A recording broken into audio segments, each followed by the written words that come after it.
bonjour, hi. Welcome to the ULX podcast. My name is Ron. This is my second episode.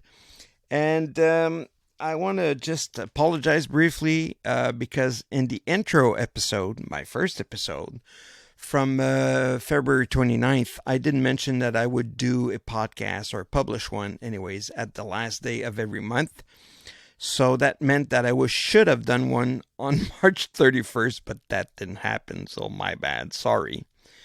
I guess I'm going to disappoint my 34 viewers. Anyways, but more importantly, I have to apologize to my mom. I did dedicate the first podcast to her, and I never named her. How rude is that? Ron. So let me right that wrong and mention that my mom's name was José LaChance. Anyways, that's the name that was on her papers and her social network and whatnot, although she was Italian and she was born as Di Massimo. I always thought that her birth name was José Di Massimo. It's as simple as that, right? Not quite. So when I was a teenager, or just about, I found this picture, school picture of her and all her classmates in a school here in Montreal. And behind the picture had the signatures of all her colleagues, her classmates. And I see Josephine De Massimo. I go, Josephine, wait a second. So I go to her and I said, your name is Josephine? And she goes, yeah, don't ever call me that, but yeah. But see, that's not even true. True. There's no H there. I do that. Sorry. Her name was Giuseppina. Very nice name. Giuseppina De Massimo. It's an Italian name. Very nice name. And it translates into Josephine in French or Josephine in English. So I guess she never went with Giuseppina, which she might have, should have, in my opinion, but it wasn't her choice. So she chose what she chose. And it came back to us when she passed away because the government division that takes care of death certificate called me, and they have to put the name on the certificate, of course. And they go, well, it doesn't match. There's no Josephine and there's no LaChance on her birth certificate, blah, blah, blah. So I have to go with the name I have here in our records. I said, okay, well, fine. And I knew it was Giuseppina. But here in Quebec, Giuseppina, they don't pronounce it all that well. So they went, I have Guispina. So I said, okay, well, you go with Guispina, as long as you write it properly, I guess. So anyways, that makes for a lot of fun times with the family when we recollect about that lady in the government office saying Guispina. All right, second podcast. You see here my baseball cap, which I'm going to take off because my head was a little smaller than when I bought it. And it's a little tight on my fat head now. Everything's fat.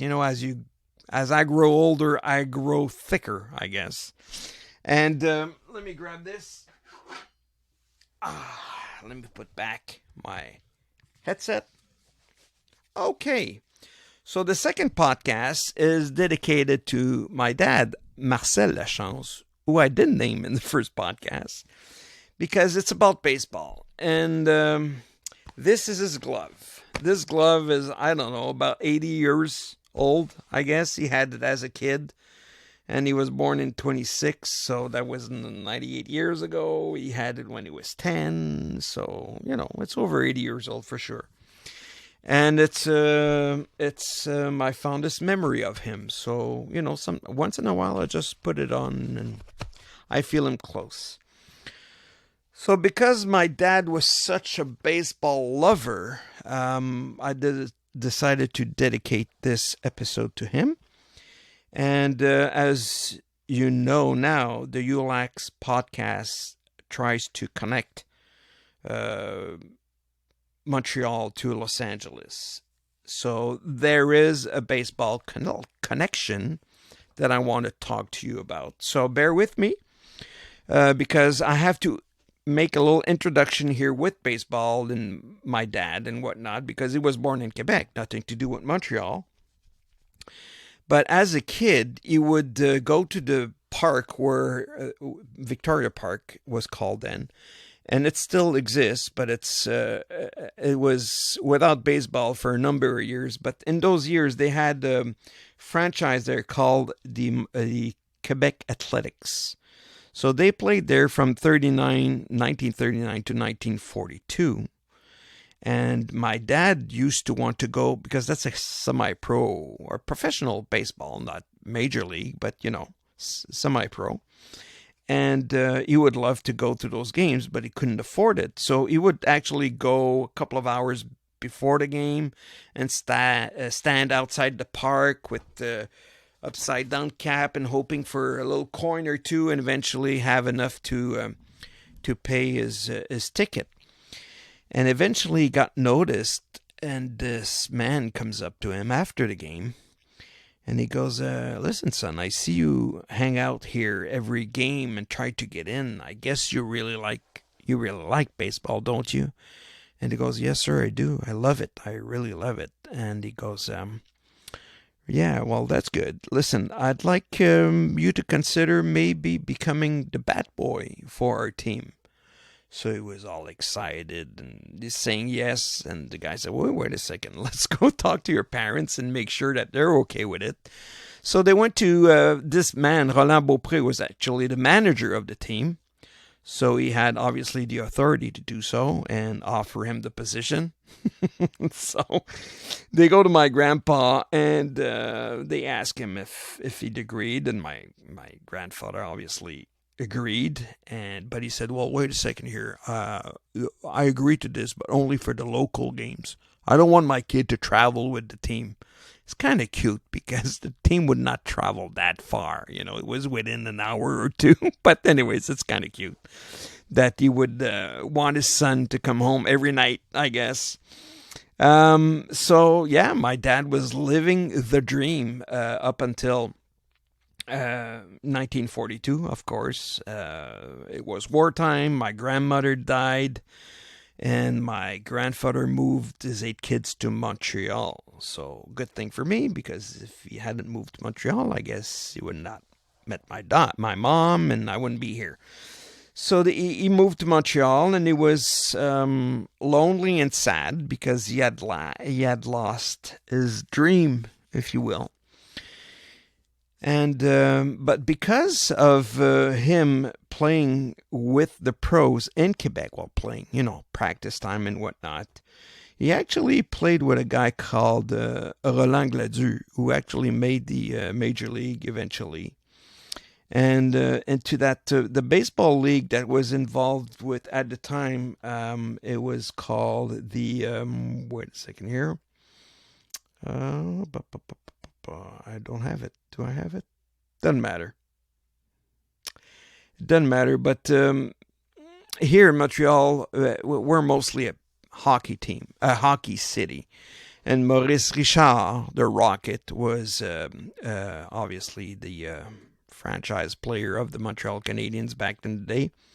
But that Maurice Richard played in that same baseball league. So that's why I wanted to mention the league's name, but I can't find it here rapidly in my notes, and I do want to do this in one take, so it doesn't matter. But yeah, he played for Drummondville, and then the Canadians said, no, you're not playing baseball in the summertime. We don't want to risk you getting injured. So they put a stop to that nonsense. But yeah, that was the same league. And I want to mention that when my father was here in Montreal, sad and whatnot, he had one good thing. He had a lot of baseball gear that he put together when, as being part of the team in Quebec. he would come across some, used stuff, used baseball, used bats, used gloves, and whatnot that the team wouldn't want to use anymore. So they would give it to him, and so he came here with a lot of baseball stock, and he claims that he started baseball in Parc La Fontaine, but I guess that he meant that when he came here, nobody was playing baseball in that park at that time, and he gathered kids around, and they started playing baseball, and the smile came back on his face. The other thing that he liked, I guess, was the fact that we had a professional team here in those days. There was the Montreal Royals, that was a AAA team. It was the farm team of the Brooklyn Dodgers. So when I mention Dodgers, you might start to see a connection with LA. And there is one, I'll get to it. So this Montreal Royals had two sequences. They played from 1897 to 1917, so for 20 years. Then it stopped for a while. It started back in 1928, and they ran until 1960. So my dad went to many of those games, and he saw a lot of players that became major league players. And one guy in particular that everybody knows or have heard of is Jackie Robinson. Well, if you didn't know that yet, Jackie Robinson started here. He played his first professional baseball game here in Montreal for the Montreal Royals. He played here about a year before being promoted to the Brooklyn Dodgers, where he started playing as a major league player in 1947. And he started his first game on April 15th. So that's why nowadays, that started in 2004, I think. So to commemorate Jackie Robinson on the 15th of April of every year, everybody in the league wears a little number 42 on their uniform as a tribute to Jackie Robinson. And if you want to know more about the man and how he started and whatnot, there's a nice movie called 42. That was his number. So I recommend it. I don't know if it's on Netflix or another streaming service. I guess it is. But I rented it on DVD back in the day. So I remember the movie. It's quite nice. Okay. Going back to the Dodgers, so I didn't mention Brooklyn because they were a New York team, the Brooklyn Dodgers, and they were so until 1957. So in 1957, the owner was struggling financially and wanted to move the franchise to another market, probably bigger, maybe richer, I guess. And he had his heart set on Los Angeles. And at the same time, the owner of the New York Giants had the same problem, and he wanted to move his franchise to Minnesota. So the Brooklyn guy calls the New York guy, says, listen, I'm moving the Dodgers to LA. So maybe you should move your franchise to California, and we could keep the rivalry, that we had, Giants, Dodgers in New York State, and move that rivalry into California. So he did, and that's how the New York Giants became the San Francisco Giants. And both franchises are still in California. So there you have it. Okay, so professional baseball here no longer exists, unfortunately.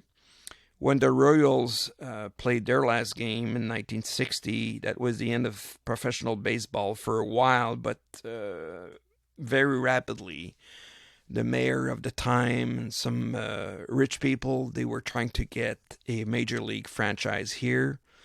And they succeeded, and when the league expanded in '68, there was a draft, and there was 4 teams added to the league, and one of them was the Montreal Expos, and they started here in Jarry Park in 1969. Now, I was only 7 years old, So I don't know if I remember the first year, but I remember the first years because we would go to a lot of games. Well, a lot. I don't know. We'd go maybe 10 times per year.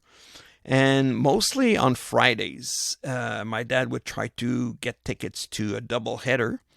Back in the day, you had those double header when a team would come into town and you would play that team the same day for 2 games. And you would get in for 1 ticket, so you'd get double the worth, right? But obviously the league doesn't do that anymore because they were losing revenue. And so the only time now that you would see a doubleheader is when they have to take back a game that was rained out or something. So sometimes they'll do a doubleheader to catch up and get on par with the schedule. So the Expos played here in that park until 1977 in Jerry Park, which was a very nice park, by the way. And they moved to Olympic Stadium in 77. We had the Olympics, some Olympics here in 76. They built that stadium, which never really was a baseball stadium, but they converted it into one. So you see old footage. It doesn't look good. It doesn't look like a baseball field, but it would hold a lot of people. So when they would go and have a good season, you know, they would draw maybe 50,000 here and there on good games. And which brings me to 1981. So from 69 to 81, they were okay. People loved the Expos here. I certainly did as a kid. Actually, one of the first players to play in Montreal used to live in not our house, but we were renting a duplex, and the landlord was on the first floor, and this player, Coco Boy, was in the Bachelor downstairs. Anyways, 1981 was the first and only time that the Expos reached the postseason. That year was special because there was a players' strike, and the strike was pretty long. It was from mid-June to mid-July or mid-August, I think. And so they separated the season this way: whoever finished first in their division before the strike had a spot, and the one that finished first in the second half after the strike had a spot. They both played into what they called a division final. And so we played against the Phillies, and it was a best of 3 series, and we won that series in 5 games. It went to the limit. And the Dodgers, LA Dodgers, obviously, at the time, they won their series as well. I can't remember who they played against. It doesn't really matter. They won, and so there we were for the national championship. They won against the Houston Astros in 5 games as well. So both division series went into to the limit. And in October of that same year, 1981, the Expos were facing the Dodgers. So another best of 5 series, and the way they were doing it is 2 games in Los Angeles and then 3 games here in Montreal. So we split the games there, winning the second game. The Dodgers had won the first one. Came back here, we won the third, they won the fourth, and we needed the tiebreaker, the 5th game. And it was rained out. It was supposed to be on a Sunday afternoon. They had 55,000 tickets sold. But it was rained out, and it was going to be played on a Monday. And so a lot of people had to work. So they had like 34,000 people at that game, unfortunately. Well, that game started with a bang. We started bottom of the first inning. Well, the Dodgers went first, obviously. They didn't do anything. Well, they put a guy or 2 on base, and they didn't score. And then the bottom of the first, Tim Raines, our lead batter, hits a double, goes to second. The second batter, Rodney Scott, hits a bunt. So Raines rushes to third. The pitch is thrown there. He dives in. Close call. He's safe. So safe on third. Scott's on first base. First and third, nobody out. Tommy Lasorda loses it. He's the manager of the Dodgers at the time. And I don't think that he challenged the play per se, but he expressed his disapproval. But obviously the call stayed, and replays showed that it was a good call. So relax, Tommy. It's just the first inning. And so Andre Dawson goes to bat. Unfortunately, he didn't have a good series. This is the fifth game. He had no RBIs yet in that series. And he gets a golden opportunity here with a guy on first and third, nobody out. But Andre hit into a double play. So Raines scored. So we took the lead in the game. But then there was 2 outs, nobody on. Nothing happened after. And that stayed like that until the 5th inning. So scoreless on the Dodgers side. And here they are at the top of the 5th. They put a couple of guys on base, and Fernando Valenzuela, the pitcher of all guys, he hits into he breaks his bat. The ball barely makes it to second base, but I think there's a double play on the play, and but the guy on third scored, and they tied the game right there, and it stayed tied until the 9th inning. I didn't mention that the pitching matchup was Fernando Valenzuela against Ray Burris, and they both faced each other in game 2, I think it was, and Ray Burris won that game. So the matchup was pretty good. And so top of the 9th, though, we got the relief pitcher, which wasn't a relief pitcher per se. So we put Steve Rogers in on the mound. And this guy was a starting pitcher, a very good starting pitcher, probably our best. And he won his game that he pitched in that series. He won 2 games against the Phillies in the division. So, and he had a great season. So he's our best pitcher, but he's not a relief pitcher. Was that a good call? Was that not a good call? I can't say. But first hitter, first pitch, popped out. So that's good. Second pitcher, batter was out as well. So it's nobody on, 2 men out, and Rogers still on the mound. And then, boop, over the fence. The Dodgers take the lead in the 9th. We go to bat. We have 2 men out. Gary Carter, love Gary, comes to the mound, not the mound, but the plate. He draws a walk. Larry Parrish follows. He draws a walk. And then, boom, boom, boom, nothing happened. So we lost the game. And that game was named Blue Monday. Blue Monday, while it was a Monday, and the city was kind of blue because we had lost our only chance to a World Series.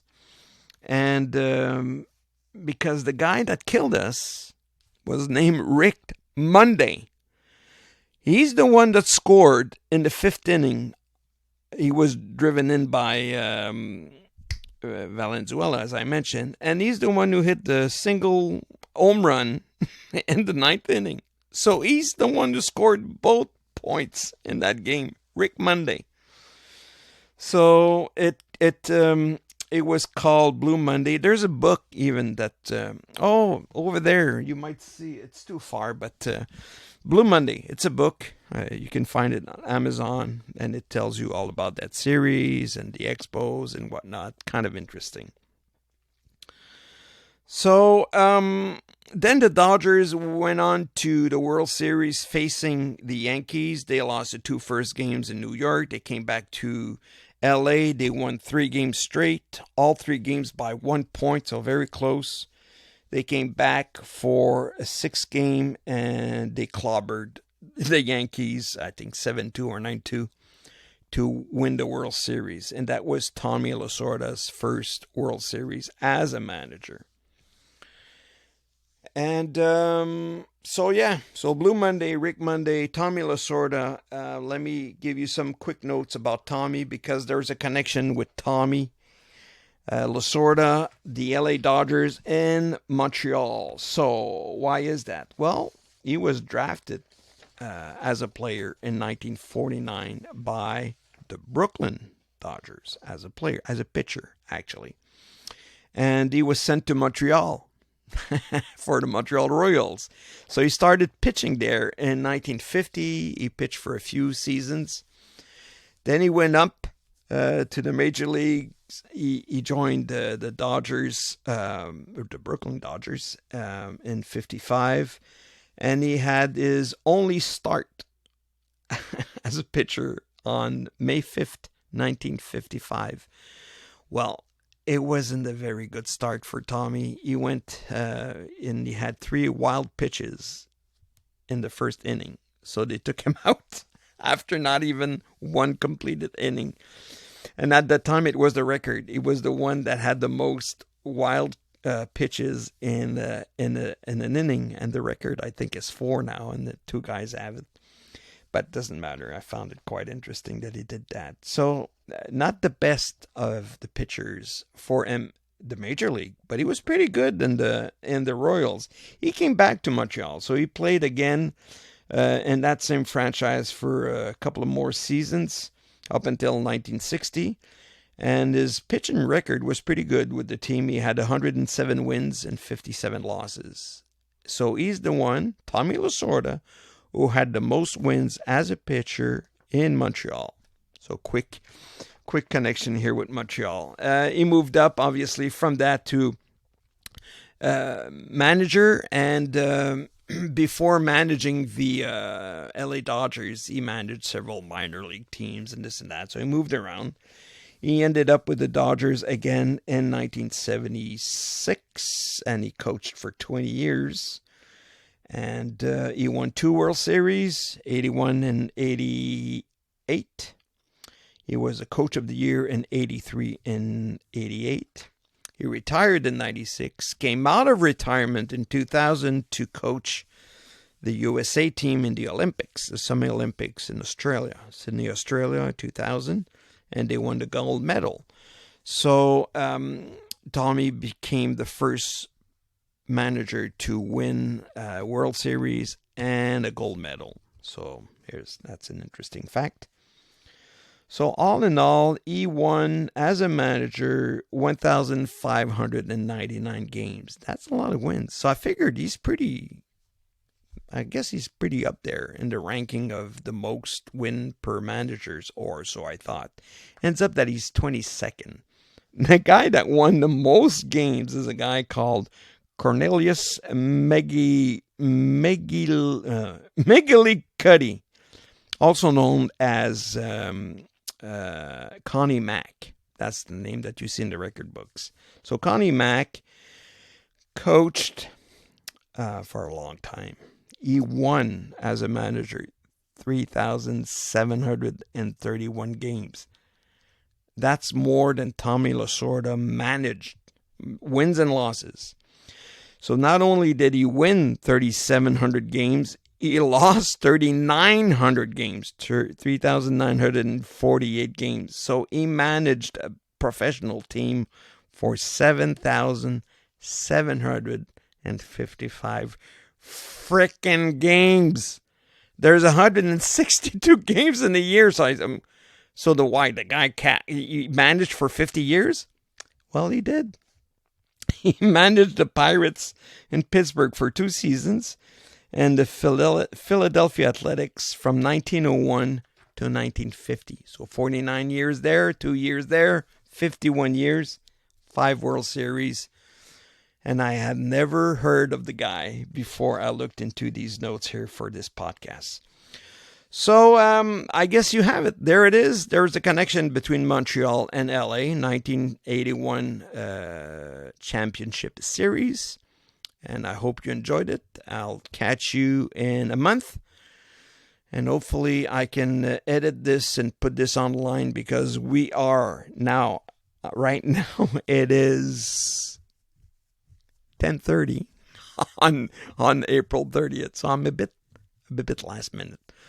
So I'm going to upload this as is, and hopefully it will be acceptable. So see you in a month. Thank you.